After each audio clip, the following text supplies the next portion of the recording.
Are recording this, you might already know that, I just wanted you to know, so go ahead and take it away. All right, thank you. So I'm going to go ahead and start out, if it's okay with you folks, with the budget summary for emergency management, 2022 budget summary. And under emergency management, there's two funds that I operate. One is for the LEPC, which is a federally mandated program. LEPC stands for Local Emergency Planning Committee. And then the other one is actually the Office of Emergency Management. So it'd be Fund 10 and Fund 49. Um, just kind of an overview for most of you probably understand emergency management is involved in response to natural man-made disasters.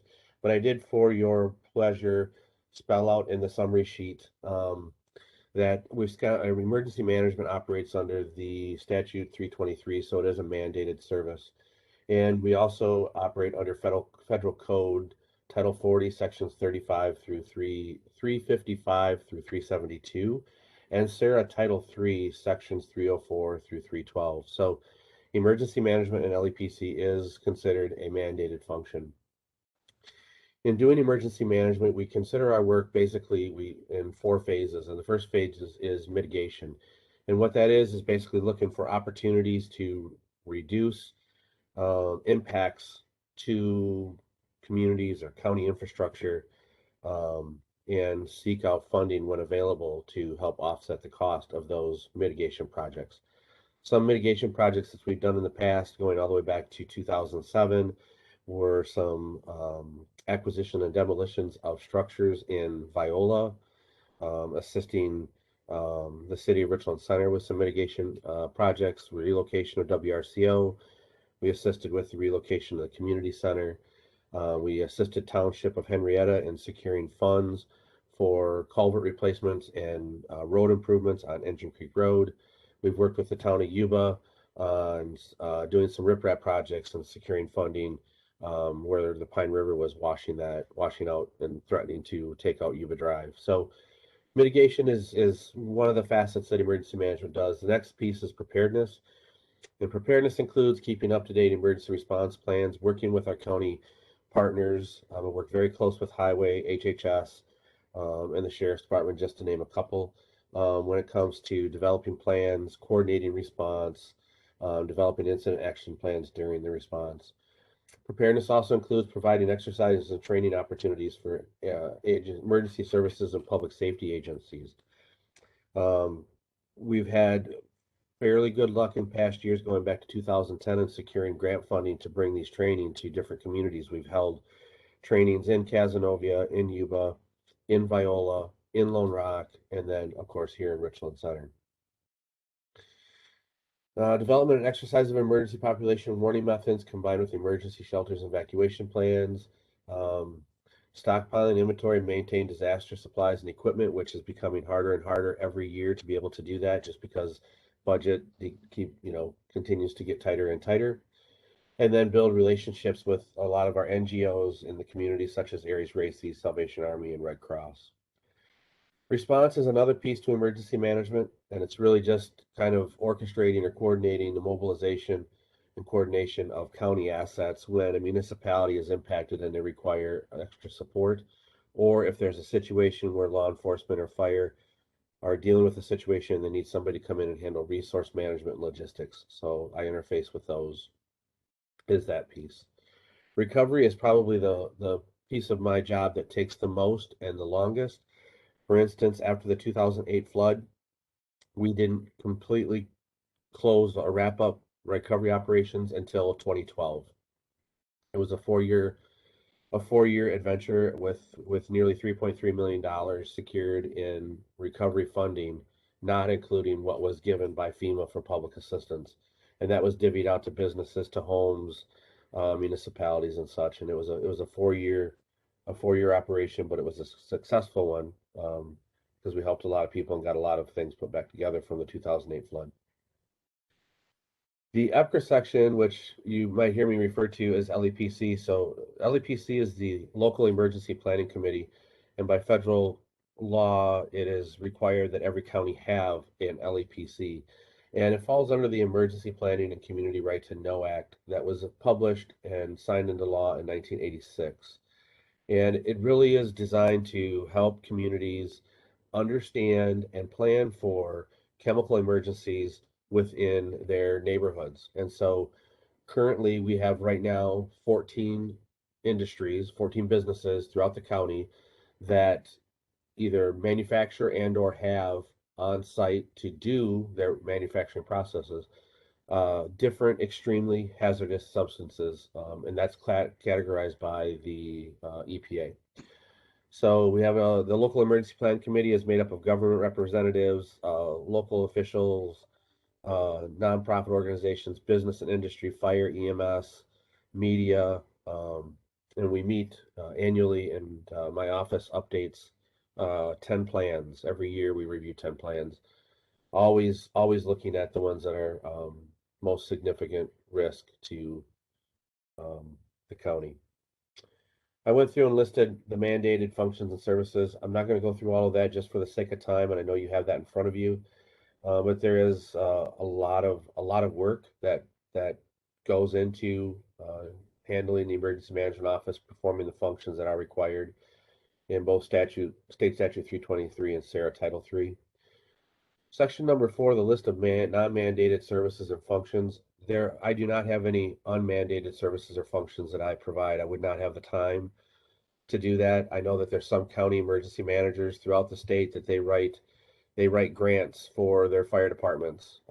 I do not have the time. I'm a one-person shop. I do have an individual that we have contracted to do some of the planning, assist with some of the planning, but anything outside of what's mandated by the state statute or federal code, I would not have the time for.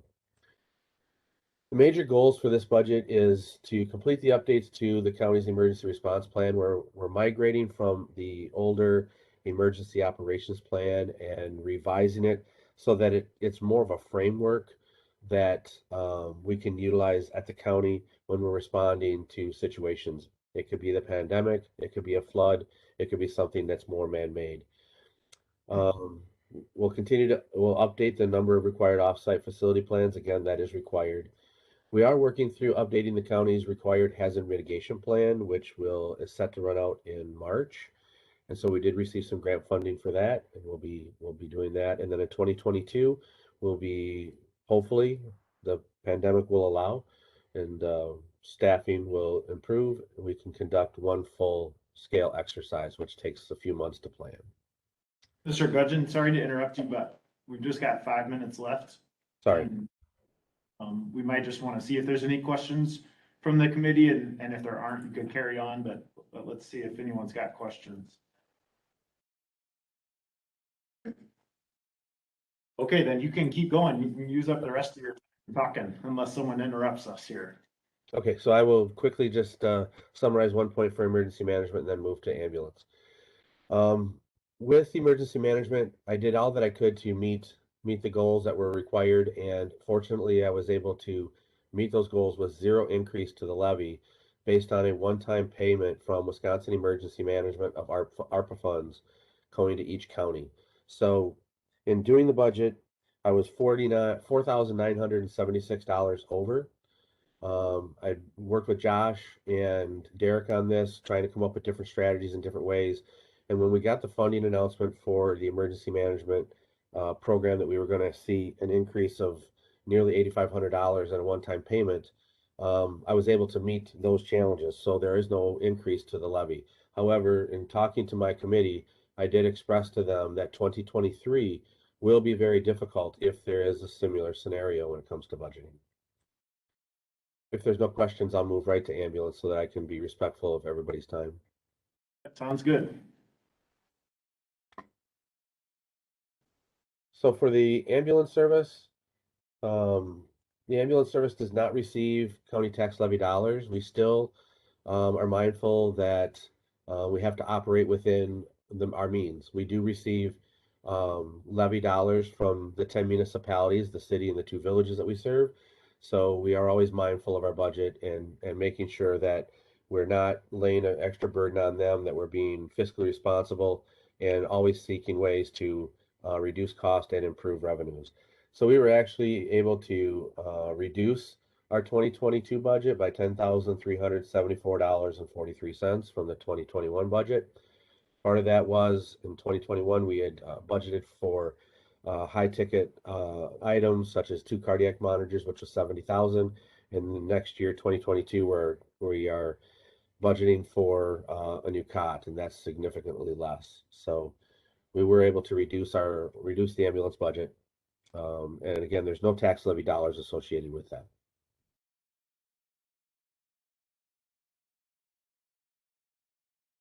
Questions?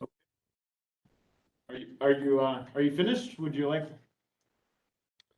Anything Yes, else? I'm willing to take questions. I know that I'm on a tight time frame, so I want to be respectful of everybody's time. Okay, we'll just check and see if anyone has questions for you. Mr. Chair, I Yep. will make a comment. I'm on the Darren's subcommittee or committee, whatever we call it. And I think he's done a good job with his budget, but please realize that his ability to meet the no levy mandate is due to a one-time additional funding that became available late in the budget process. So we're okay for this year. Next year will probably be a problem. One question I have about those funds. So you said there was around $8,500. That's coming from the American Rescue Plan. Is that because of lost revenue in the past year? Is that how you're able to do that, or is that for some other reason? Yeah, so it was not related to any lost revenue because emergency management doesn't generate any revenue. What it was is the state of Wisconsin received X amount of dollars through the Rescue Act, and so by the Stafford Act, which is a federal act, any federal dollars that state emergency management receives, if it's in an aid package, then so much of that just automatically gets distributed to counties. So there was a formula based on county population, part-time, full-time director, and I'm considered part-time. And there was one other piece to that. So it was just sharing of what Wisconsin Emergency Management had received from the Rescue Plan Act. Okay, and so does this come from, Mr. Langrick, does this come from what we just talked about, the framework for the American Rescue Plan? Is this one of the items that's gonna have to come out of that whatever million dollars? No. It's not. This is a trickle down from the state, correct? Yes. Yes, this will not come out or impact the county's allocation. This was allocated from the state to each county emergency management office and each tribal emergency management office. Thank you, Darren. Thank you very much. Thanks for taking the time today to talk with us. Yep, thank you. Have a good day. Thank you, Darren. Okay, so our 9 a.m. appointment here this morning is with the Highway Department. And for the Highway Department, since it's a larger department, we have 30 minutes allotted.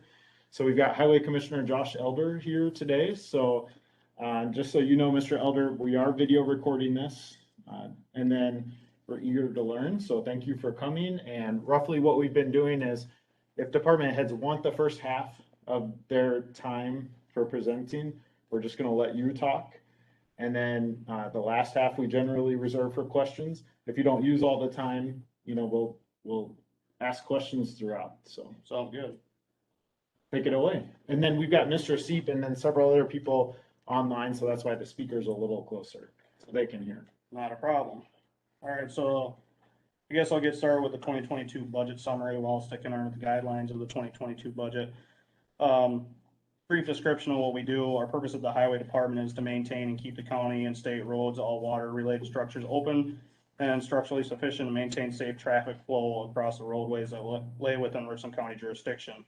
We also maintain a close relationship for all residents and other departments and villages of the county to provide them with proper communication and awareness of possible hazards and projects happening around our county. They want to talk about the mandated functions. I'd like to briefly summarize it. Basically, our purpose is to keep all the roads open at all times and also resurface and reconstruct, and what do we have to do to maintain our infrastructure and bring that back up to par, because currently our infrastructure is deteriorating at quite a significant rate.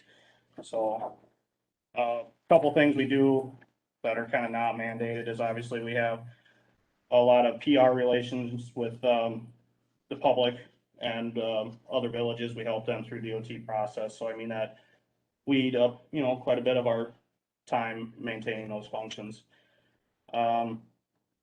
Department's major goals and projects intended with the 2022 budget of apportionment.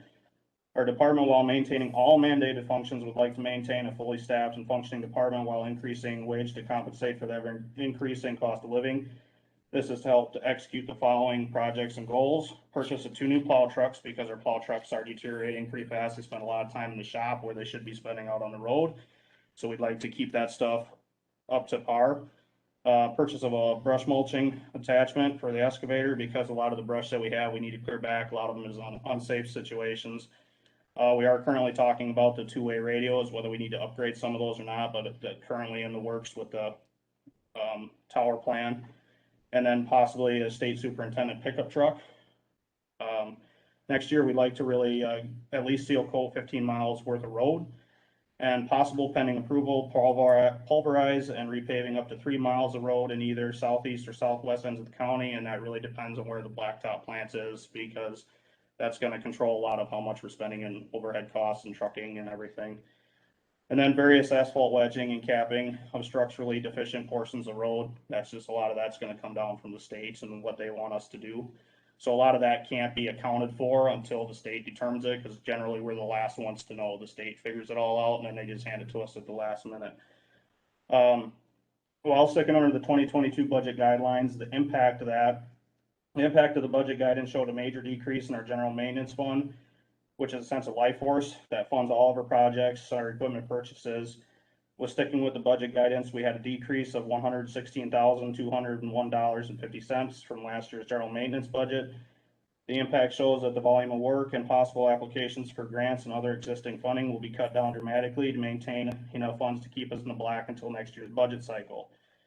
To adjust in response to the 2022 budget guidance, as stated above, a reduction in the volume of projects will take place. This is to maintain and preserve all mandated functions of our department. Due to the drop in funding to general maintenance, I will explore as many other alternatives to seek fully funded or close to grants and or other projects to generate revenue to replenish our maintenance fund, because we are a revenue operating facility department.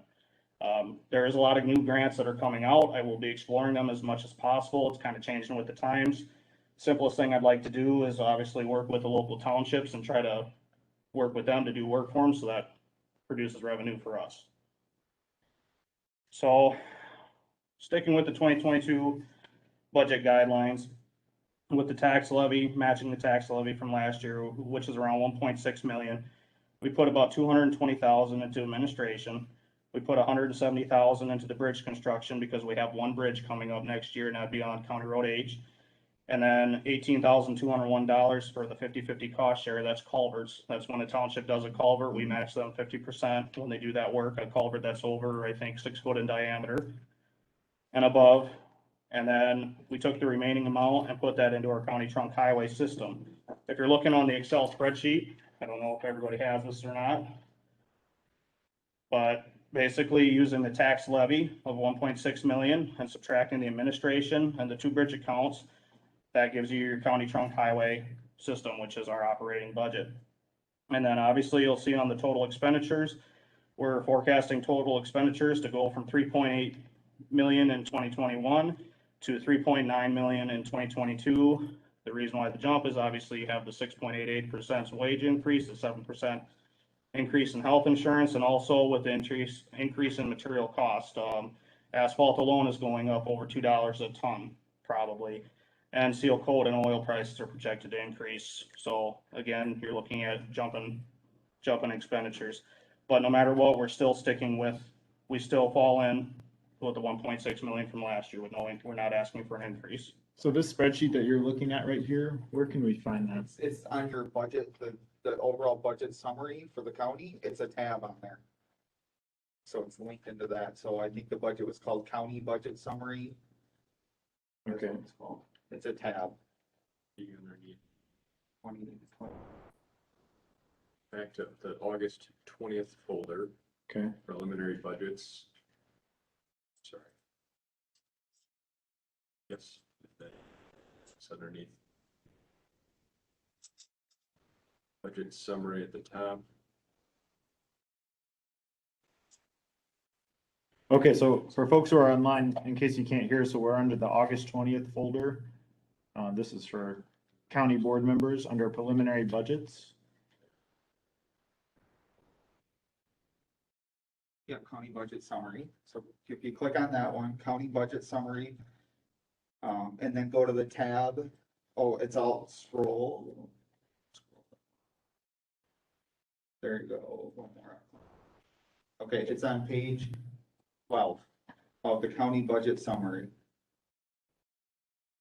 Okay, so it's on page 12 of a 13-page document that's in that folder. So, sorry, just wanted to make sure you were wondering if we had that spreadsheet, and I don't think any of us were on that, so. Oh, I apologize.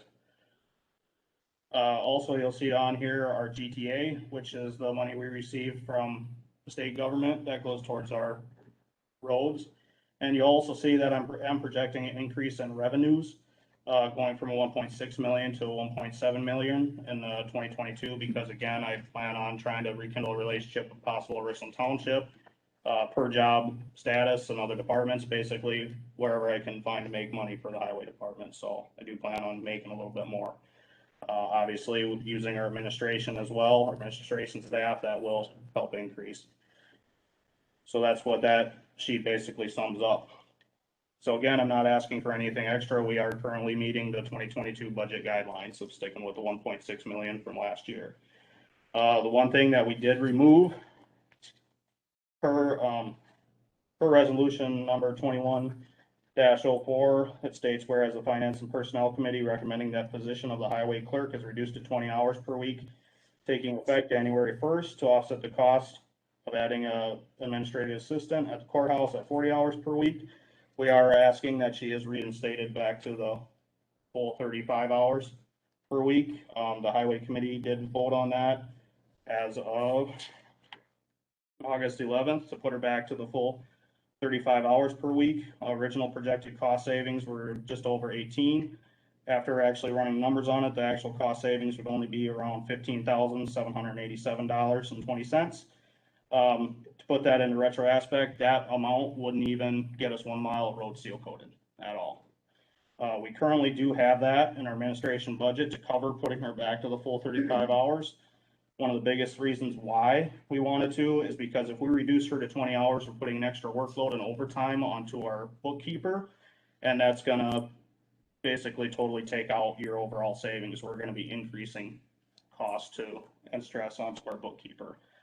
So we felt that we should keep her on at full 35 hours, especially if we're projecting weight or increases in revenue and everything. That's going to take the extra hours to maintain that. Also, with the aspect of, we currently do not have another person that's trained to do the bookkeeper's job. We need to be able to cross-train. If our bookkeeper goes down, there is nobody that can fill and do that. So again, I look at it as a cross-training benefit to have somebody else established that can step in and do that job. So that's what I'm asking for to be reinstated. There is anticipated capital improvement borrowing, which we have accounted for, but that's not set in stone yet. Possible looking at 400,000 towards local road improvements and an additional 300,000 for the sand shed construction that we were doing out of the capital borrowing fund. So, but that has not been set in stone yet. So, I mean, we've accounted for it, but we're not holding our breath on that one. So that's what I have. Okay, questions from the committee? Yep, Supervisor Luck. So you just said that, Make sure to speak up. So. yeah, so you just said that the position, you want that position at 40 hours a week so they can be cross-trained? 35 hours, 35 hours. keeping her at her standard Right. 35 hours. So isn't she already cross-trained? No, Why isn't she? she hasn't been cross-trained because of the changeover we've had at the highway department and doing basic with her time there. She's never had the opportunity to fully cross-train with the bookkeeper, and which is something that's, you know, been lacking on since I've taken over. I am implementing that and trying to get her cross-trained. This is something that was never done, and we're trying to fix that. So I'm just, curious to know why the previous commissioner thought that that position could be done at 20 hours a week and disagree. Frankly, I cannot answer for what was going through his head when I stepped in as commissioner. I have to look at the numbers. I have to look at the facts. I can't answer for obviously emotional reasons or try to get into his head what he was thinking. When I looked at the numbers, because the short story, back in 2010, they tried to eliminate the bookkeeper altogether. And I do have references back to that. It didn't work. It actually ended up failing miserably, and they ended up, within 2 months, they had to bring her back on to the full 35 hours. Back in, I think it was,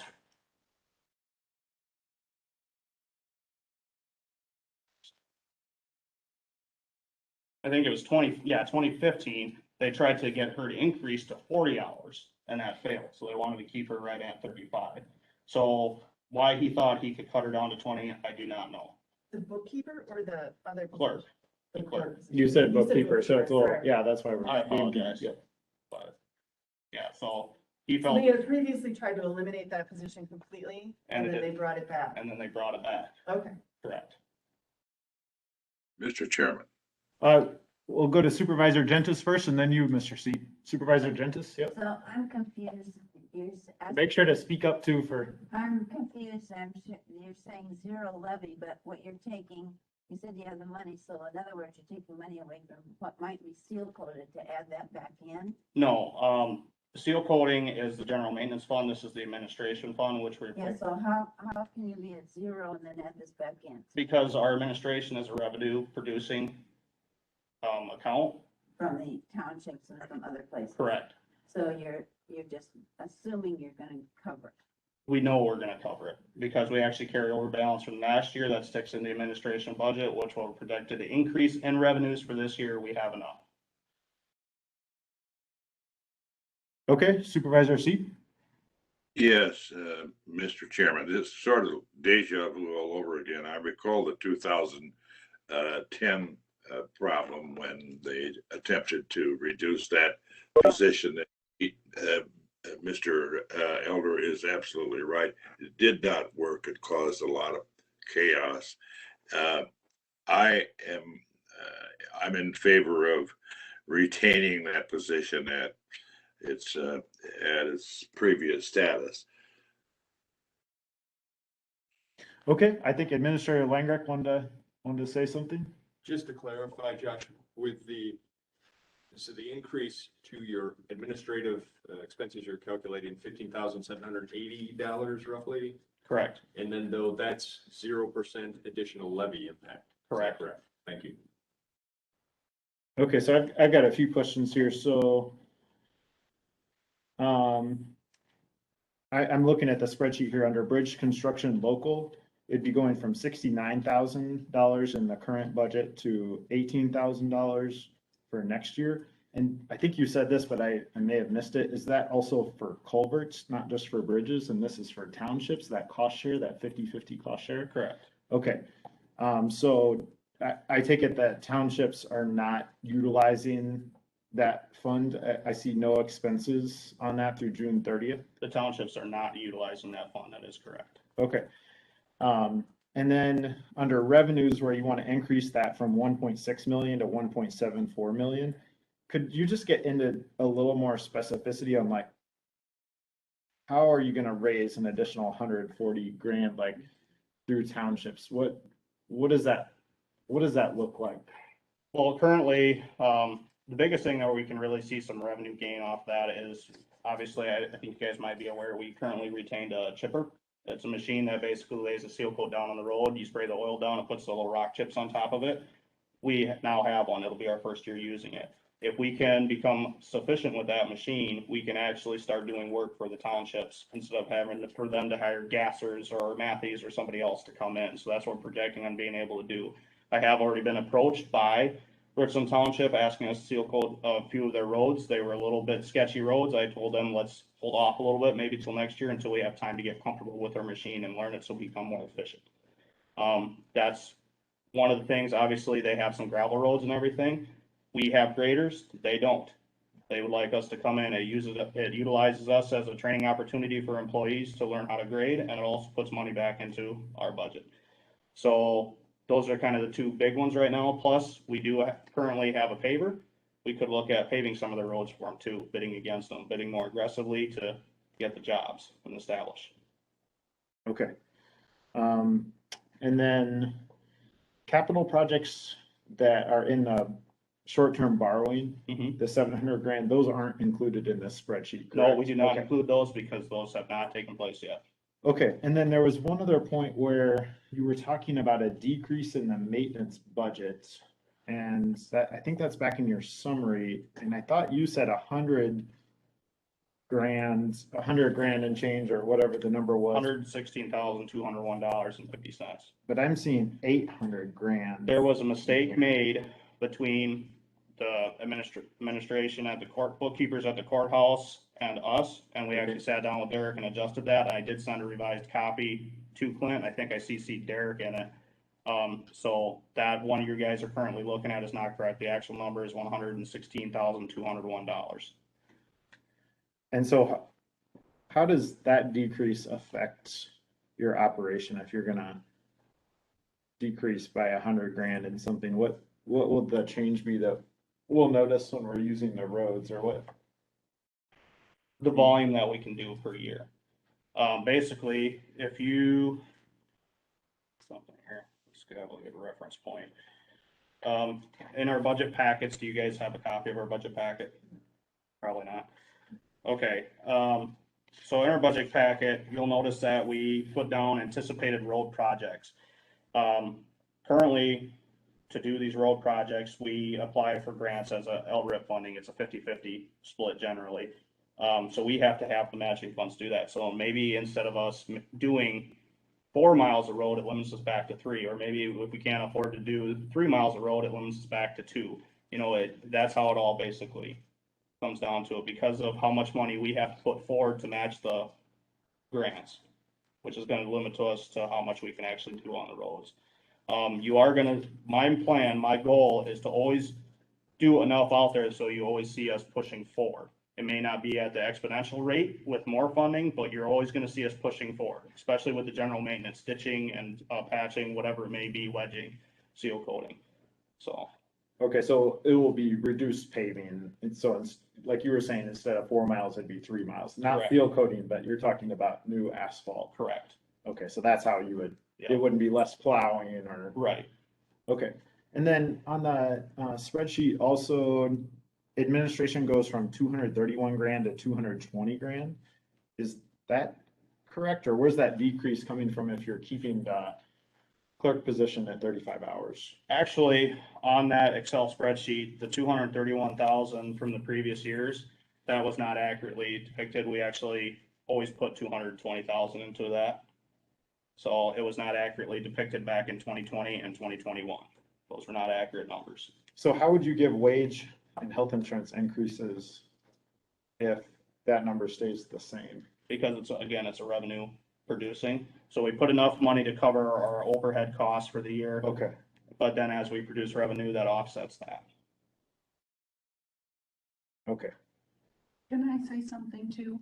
Yeah, can you just introduce yourself first? I've never actually, first and last name, and just for people online too. Lisa Mahler, I'm the bookkeeper at the Highway Thanks. Department.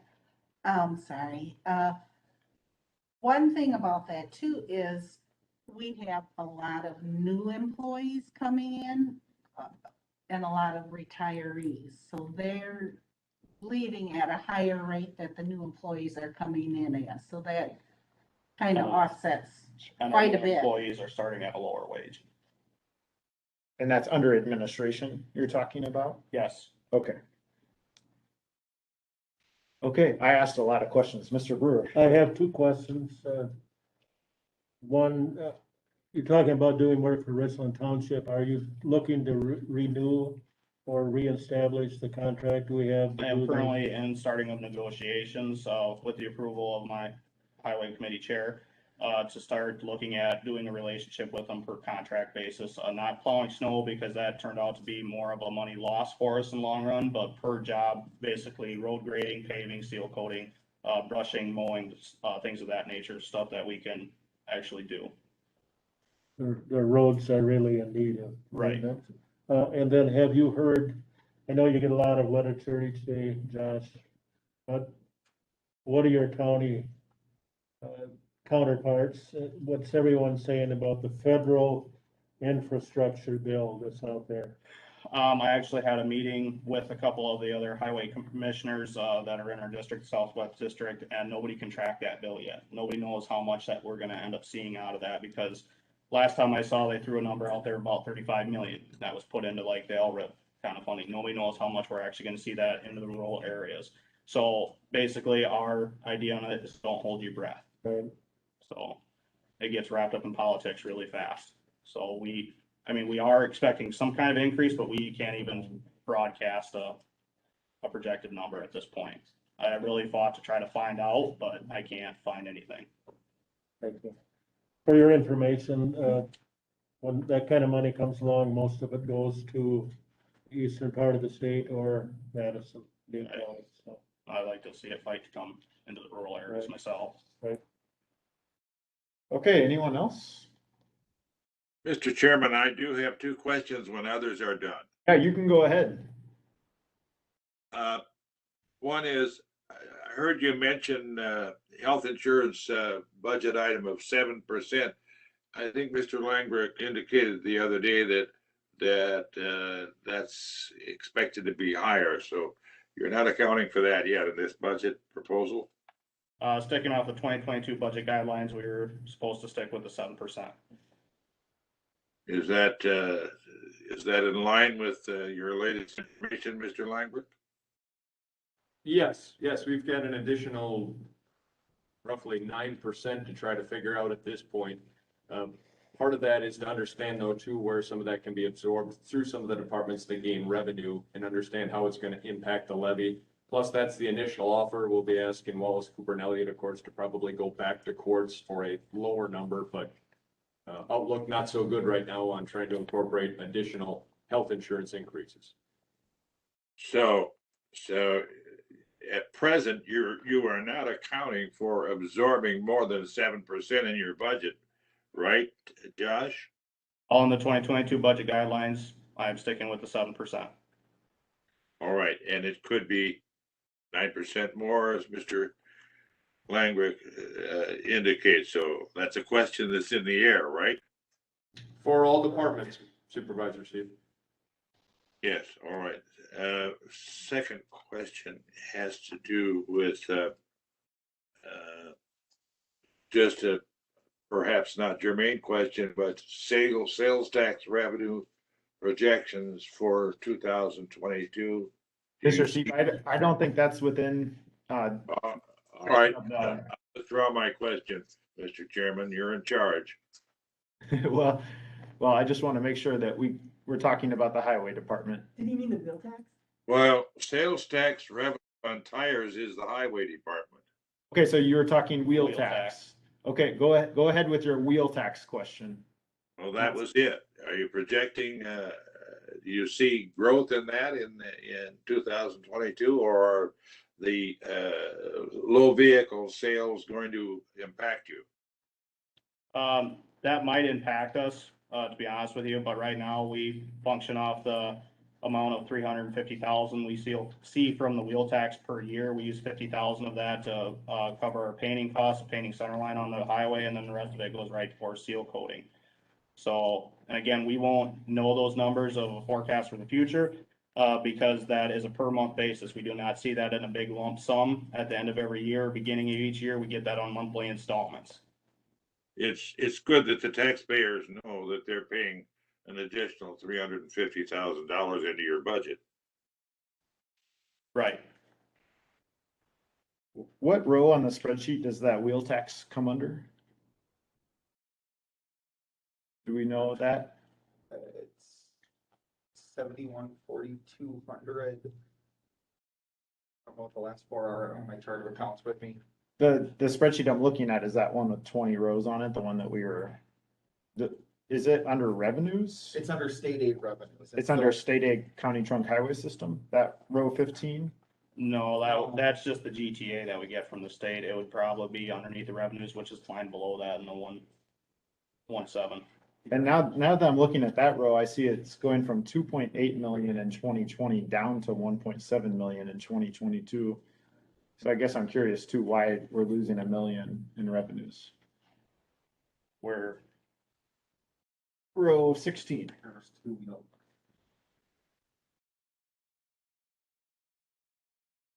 going from 2.7 here. Where are you seeing that 2.8? You're looking at 2.7 right there. Yeah, I was rounding up to 2.8. Yep. And then it's down to 1.7. That would be. I guess that's it. I've never seen that. This is something provided from a courthouse. Total expense, actual expense. So your spreadsheet on paper. Oh, there- the expenses. If you're seeing a decrease in expenses, keep in mind that during the 2020, we were on a countywide project and we had major expenses out there. So that's where you're seeing a big reduction is because we're not doing that large project. We're done with that. Your expenses here. Row 16 is what I'm looking at. Right. It's a little confusing, the spreadsheet, because column B says expenses, but then row 16 says revenue. So I think it's just a little hard to read. So it doesn't sound like this matches the spreadsheet that was in front of you, and I thought that's what we were doing. Oh. So I'm just wondering if we can get copies of what Mr. Elder had in front of him so that the committee could see that. So maybe after, later in the day or tomorrow or something like that, we could get those sent out to us, because we haven't been able to see most of what you were Sure. working off of Okay. today, so. That's what we came up with the other day. Yeah, that's what's on the. So they do have that one right there. What? What I'm saying is 2.8 million went down to 1.7 million in row 16, so why are we losing $1 million in revenues? That's what I'm asking. But on ours was 2.8. Yours that formula's not right. On yours. Because this you gave us. This is what's on the summary that you all have in front of you. So this is, that formula did not carry over. This is the updated one with your guys' updated numbers, which is the one they have right here. Yeah, so we'll just have to, I think with this one, we just need to flag that the committee needs the right information. I don't think we have that at this point, so.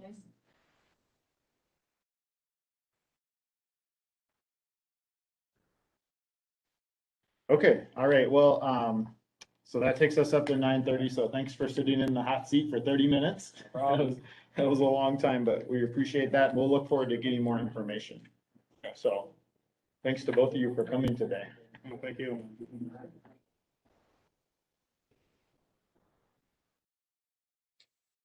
Apologize for that, I'm gonna go through the lease. Oh, no, that's okay. I think she's introduced herself before, but.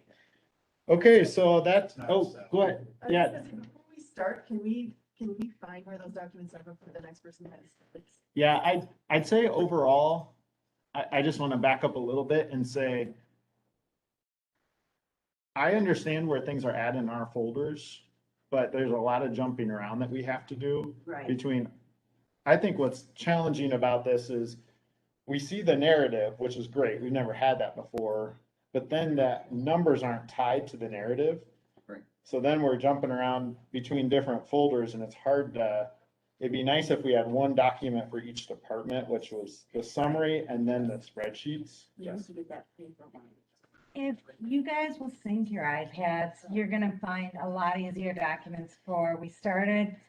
MIS took the spreadsheets and made them in PDFs like they should be. So we started with child support, we couldn't get it done before the other. By the time that we realized it wasn't in the proper format for you, we didn't have time to get it done until now. So if we start with Amy's, if you resync just on that folder, pull down, go back to where it says 19 August 24 budget and resync at that level. At child support? Nope, at what you should see. The finance. It is resynced. No, yeah, but be ready. Oh, you're fine, Marty. No, no, I don't think so. Okay. Three documents. This is mine, it was totally different. I couldn't. Oh, no. You're not- Yeah. You're not in sync. I made a note Oh, that we need to just have Why? a presentation template We're on that says, these are the documents that need to be included, A, B, C, D, whatever, and everyone does the same thing and does a specific format for this meeting, because Well, the problem that we're having, is I had like 60 budget sheets that I did to feed into that one budget Excel sheet that you guys see, so that's the hard part with this, is there's all this detail, but it gets boiled down into something like this, it but has to be on my file. without looking at all the other stuff. File, So, Yeah. and then sync. Yeah, well, and like I was saying at the beginning, it's a learning process, and so I think we got a lot more information this time, which is great, Well, but this is all awesome. It's Yeah. just, we'll figure it out. It's just getting it now. it's just steep learning curve for us and I think too, if you guys, novices. if you wanted me or Josh or both of us to go over like the chart of accounts with you, that would probably be helpful. That's good. See that at some point, so. Yeah. I want to get on schedule, but- Mr. Chairman, Yep, Mr. Seat. yeah, since you digress slightly off the agenda, could I add that I think it would be most helpful if we had a tutorial from Josh and Derek regarding reading of the budget at some Yeah, I time think- for the board, as a matter of board education. Yep, I think there's general agreement on that, so thanks for stating it so clearly. Are we gonna schedule our next meeting today? Why don't we find when we have a break? We got someone here right now, so let's If we get, could push through child support, and then circuit court is on a pressed time to get back at 10, and then we'll have a break. Jim with corner at 10 will not be available. okay, so we'll handle that question at 10 o'clock. Okay, so let's keep the conversation to a minimum now so we can get going.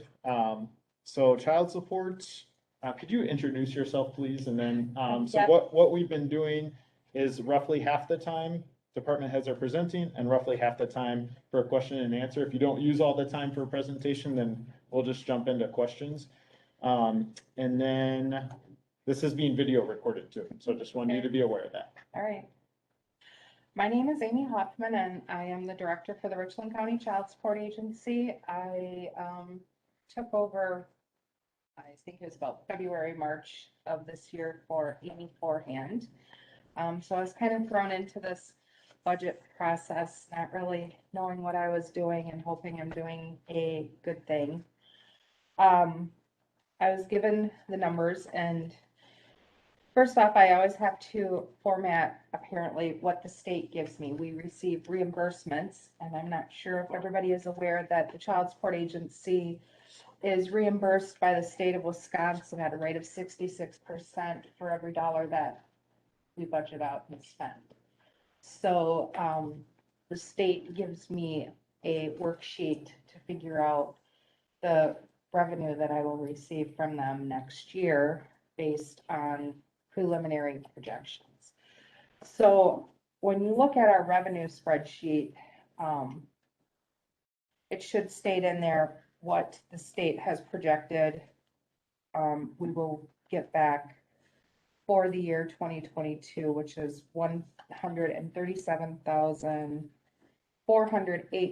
$137,408.66. We also have revenue in the form of sheriff's fees and genetic test fees. The numbers that I was given to work through, I actually have adjusted down. My salaries did go up.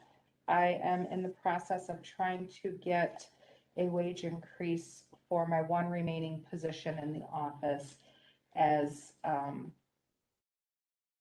her job duties have significantly increased from what she was hired for. She was hired as a case manager a year ago, and then since that time, we eliminated our clerical assistant person, who actually was not classified right because she did all of our financial adjustments for our agency, which is pretty consuming. So Melanie has absorbed all of the financial adjustments, income withholdings, those kind of tasks in addition to casework. And we've kind of just redelegated all of our work in there separately. So as you can see, the salaries has increased from what was budgeted, but we have cut back. We have reappropriated, I guess, Attorney Forehand's hours, so we're not paying her so much. Melanie does not take the health insurance, and so as you can see, our health insurance costs have decreased. Same with the life insurance, and this has to do with some of cutting a position last year. So these numbers were based on having 3 staff, and now we're down to 2. So I guess the way it works out is I actually decreased from what the budget that I was given. So maybe, could someone walk us through what we should be looking at? I think that was Supervisor Luck's suggestion last time, and I'm not quite I sure. was thinking here, I can't. I'm not quite sure I know what I should be looking at right now as far as. There's 2 documents that we plan on kind of reviewing with this. Was the summary document submitted, the narrative of kind of reviewing on the services and such. And Amy, do you have a copy of that with you? I do. So Yep. if you want to kind of, Sure. I guess, through the highlights of your summary sheet. Sure, I can do that. And again, for you folks on iPad, that's going to be found on the folder for August 20th underneath the preliminaries. And then we have the summaries broken down by the departments there. Reference then to the actual spreadsheets and the general, or the worksheets for the department then would be referenced underneath the August 24th folder underneath the department folder. So the description of our program is we administer the Child Support Enforcement Program on behalf of the state of Wisconsin. We provide services to Richland County residents, including paternity establishment, obtaining child support and health insurance orders for children, and enforcing and modifying all orders. This includes collecting child support payments and arrears payments. Our cases are classified as 40 and non-40. Non-40 means we do not receive reimbursement for those cases if we work on them. 40 means that they are referred over from Health and Human Services or by application. When it becomes a 40 case, that means we are reimbursed for any services that we give those cases. As I stated earlier, the 40 cases and their services are eligible for 66% reimbursement from the state and federal government. Our agency is also able to obtain performance pay. And this means if we meet all of the performance standards throughout the fiscal year, we can receive what's considered a bonus. And that amount is determined by the state and federal payout every year on a yearly basis. It just changes however much the federal government gives to the state of Wisconsin that is left over is kind of divvied up between the states that have, or the counties that have made performance. It's not a huge amount for Richland County because it is then broken down onto how many cases we have. We have less than 800 cases, so we don't get a huge performance bonus, but we do get the bonus. We have met the criteria as our county for the past, I believe it's 8 or 9 years. Last year, we actually received the award for excellence, one of 8 counties in the state, and only 3 received both awards, and we were one of those counties. So we are meeting our performance. We are getting our incentive pay. Mandated functions that are provided by the department, and these are mandated at state and federal level, is paternity establishment. We are required to obtain a health insurance order for every child that is receiving Badger care and refers over to our case.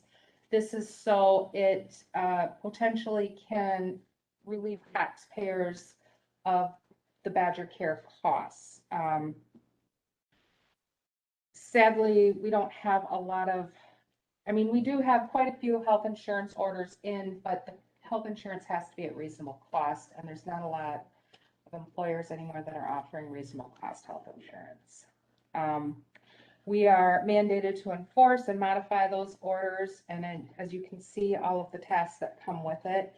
We also have to enforce any interstate orders that come through or referrals for children that are receiving services in other states and there's no order. We have to provide financial management services for all of these cases. Okay, we've only got a few minutes All right. left, so I just want to step in and see if anyone has any questions. Just one quick question, Mr. Chair. Projections on any significant revenue decreases? Not significant.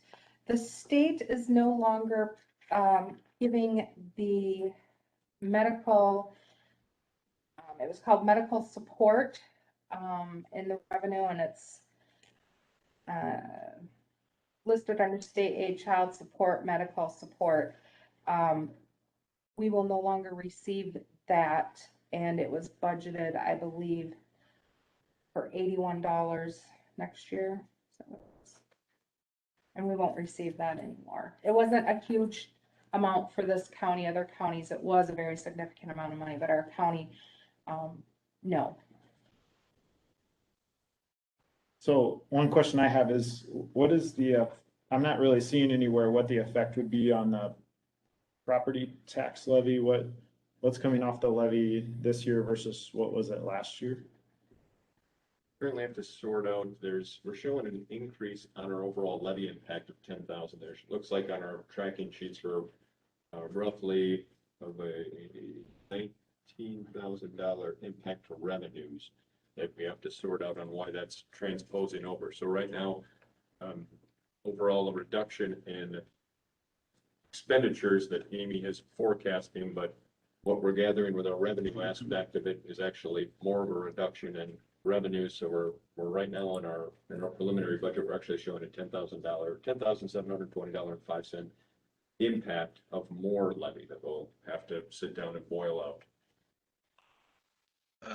Mr. Chairman, Mr. Seep, go ahead. thank you. Mr.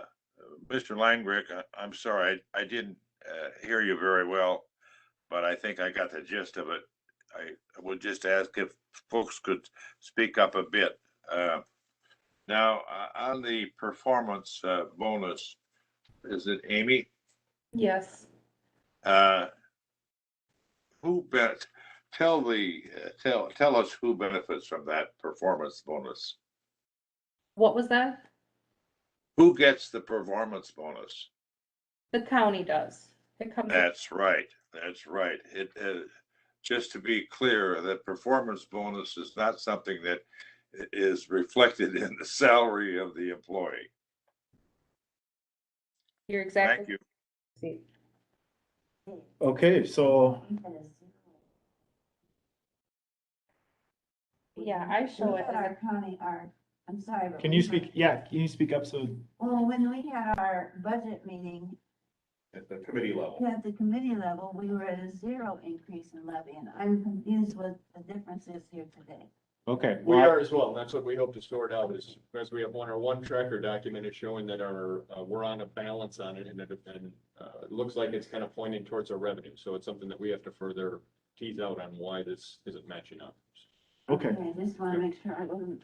thank you. No, Yeah, because I show that we have a decrease of $10,000 from And- last year, from the proposed budget. was it Ms. Hoffman? Yes. Okay, thank you for coming today. We have to move on to our Yep. next one, so we appreciate you problem. taking the time and we'll look forward to you all getting that sorted out. Thank you, Amy. Yep. Okay, so that takes us to our 9:45 AM appointments with Clerk of Court Kleiss. So we'll let Stacy Kleiss come up here. Go back. And we're aware that you're on a tight schedule today, so we know you've got your 15 minutes. Yep. Just a heads up, just a heads up for you, this is being video recorded. and Yeah, that's fine. If you want to take the first half to present without interruptions, we won't interrupt you, and then the second half, we'd love to ask questions.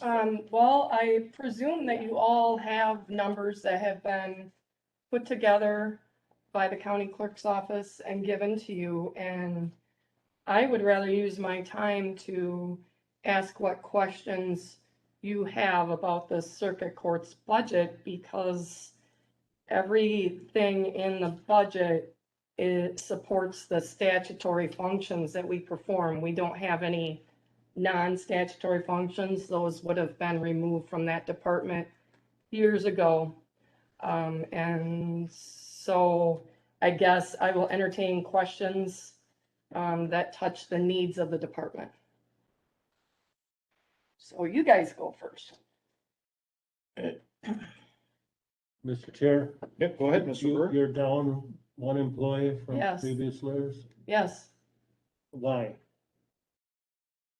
Why? because I allowed another department to take that person Over to Jennifer, I mean. over to the register and probate's Right. office. Okay, And so that person is not in the clerk of court's office.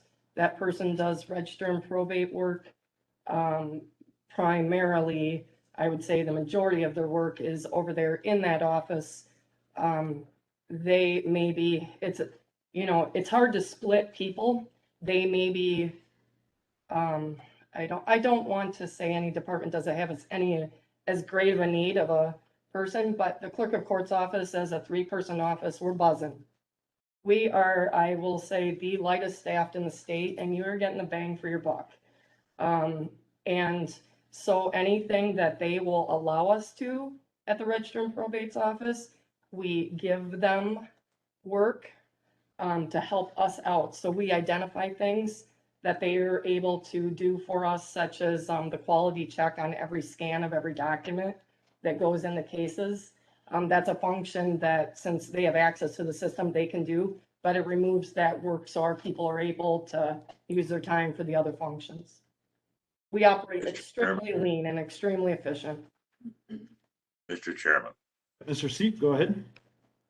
Thank you. Good morning, Stacy. Hey, Don. Stacy, you were given a direction from Administrator Langrecht to absorb the 7% increase in salary, along with other increases attended in health insurance and FICA, without any increase in levy. Yep. Now, how does that impact your staffing and the service of your office, the mission of your office? Since we also bring in a considerable amount of offsetting revenue, and I wasn't asked to do anything specific with revenue other than to keep bringing it in like I have. And this being the 15th year that I've set a budget with both expenditures and revenues, and most of those years I have come in under budget expenditures and over on revenues. I always like to be conservative in my revenue estimates because that's something I don't want to ever undershoot. That being said, what it means to me, the directive that was given is that knowing that my office will likely overshoot again its revenue projection and bring in more money for the county than what we put on paper, that what we plan to do for next year. I felt that I was able to, quote, absorb the expenditures in the salaries and benefits through the anticipated revenue excesses that this year are showing very strong right now, that we will have no problem meeting and exceeding revenues with the type of collections and procedures we have in place. I believe that will be the same for next year. So I really didn't honestly break my neck in trying to remove things from my expenditures, because my expenditures reflect realistic budgeting.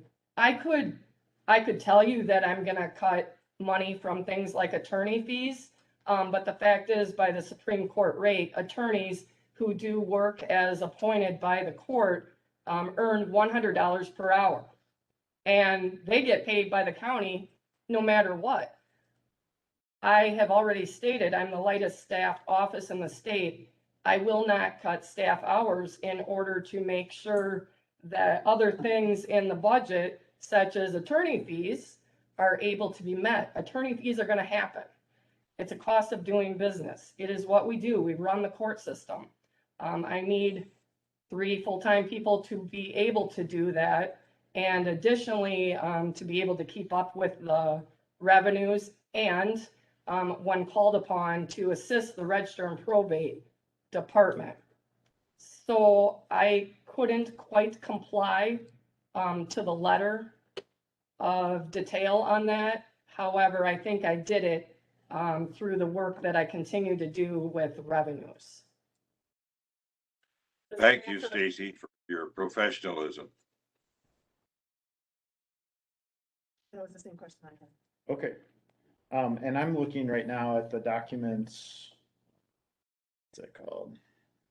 2022 Clerk of Court P&L. And at the bottom of that, I think I'm understanding the conversation right here. So it sounds like your revenues are increasing from roughly 230 grand to 236 grand. Projection, my revenue projection. Yeah. And then your expenditures are going up from 344 to 356 grand. Mhm. And so it looks like, I'm not quite understanding the very bottom. I see two negative 78,000s for each year. But then under that, I think that's where we see the difference. That's the attorney fees. So the way the county clerk's department separates those out, that the attorney fees, like your guardian ad litem, your dean counsel, which is adversary in criminal cases, and non-family court commissioner, those matters are, that's probably your 78,000 there. And they show up kind of on a separate sheet, but if you look at the total for all of it together, you'll see it, but, so don't be thrown off by that. Like minus 70, you gotta kind of follow through to the final detail of the full budget. Okay, so is the property tax levy request for this coming year, is that 121 grand? Is that the total I should be looking at? Yes. Okay, and last year it was 115 grand, so that's where we get the 6 grand difference. Yes. That's being referred to. Okay, Right, a $6,000 increase. a 6 grand increase, yes. Okay, questions from anyone else?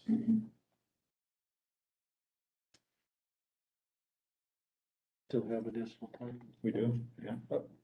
May I ask Stacy how I know you have a couple of not operational changes, but just anticipated capital improvements, but I know we did some, like to the big courtroom, and how is everything working out? Well, and of course, those are not within the clerk of court's budget. Right, The but capital how- improvements are No. the very, very fine. We're doing a jury trial right now, and this is our, since late March, I think this is the 5th one that we've done. And we've done them with 3 different judges, so people from outside the county have had a chance to use our new equipment. It works very well. The people within the county that were kind of struggling with it, as they have used it more, they have come to like it. With the trial that's going on right now over there, there's not a single juror. There's 37 jurors that are across the street right now being subjected to the voir dire part of jury selection, and not a single one of them is using an assisted listening device at this moment because the sound is that good today in the courtroom. So that is wonderful. When we come into a problem is still when we're connecting with Zoom or other outside of the courtroom, remote hearings. There is some difficulty, but I think that people have come to realize that it's a garbage in, garbage out sort of deal.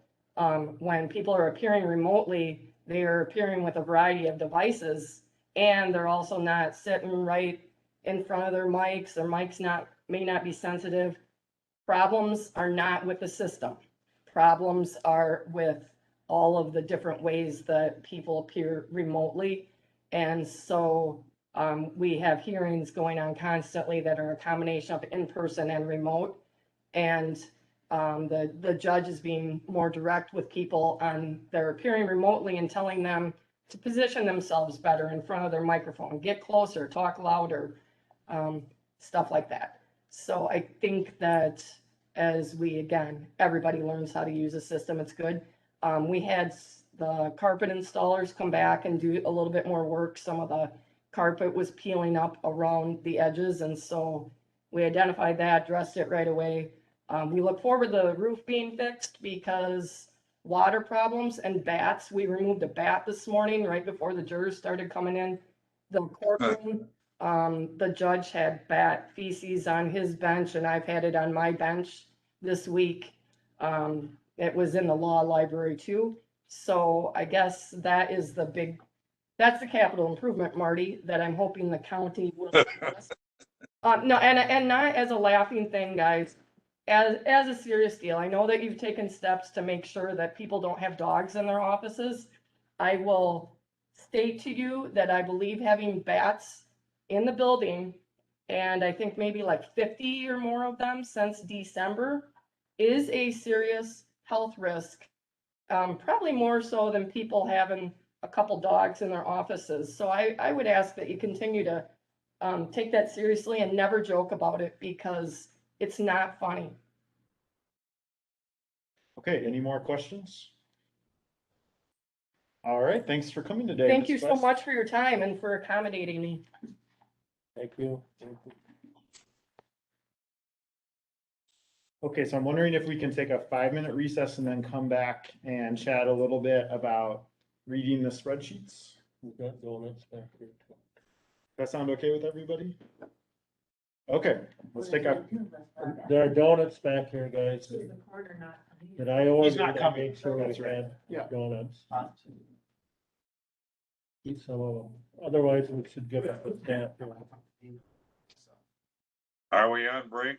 Yeah, we are.